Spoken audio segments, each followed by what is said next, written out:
Have you surrendered yourself to Christ and in doing so become a meaningful member within the body of Christ?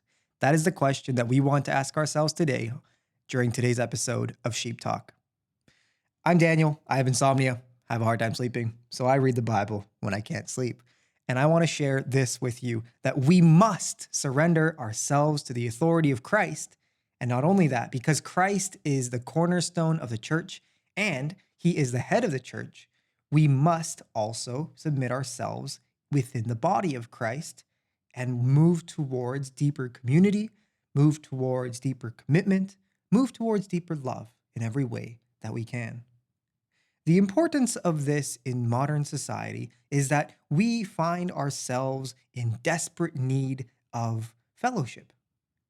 The world gets lonelier and lonelier, more disconnected and isolated, even though we become more connected digitally and virtually through these means. But the problem is that we're not really sharing ourselves. There's a lack of vulnerability. There's a lack of accountability because, we can be anonymous and we can pretend to be somebody else. But the reality is that we still need to be connected. And what is so important for us to do is that we need to be connected within the body of Christ. As Christians, it's not just a nice to have, it's a need to have, and it's a command. But I want to focus upon that nice to have, that want to have, that desire to have, because that is really what it should be for us. Now, I don't mean to say that being a part of community does not require effort, because it sure does, as does surrender, as does commitment. Everything that we give up for God may lead us to more effort, to more actionable behavior, things that we need to give in order to be a part of this body. But I want to ask you, have you surrendered yourself to a point where you are willing to do just about anything for your community, just about anything for God?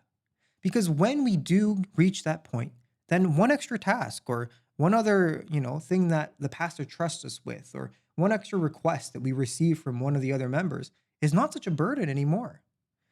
See, we see that being a part of the body of the Christ is so much work sometimes, when in reality it is so much more than just work. It's enjoyment, it's pleasure, it is satisfaction and contentment. Yes, it is tiring. Yes, it is exhausting at times. And sometimes we wonder, what does it mean for the burden to be light and for the yoke to be easy? But where is our focus when we serve? Are we truly surrendered to Christ when we say all those things? I'm willing to bet the answer is no.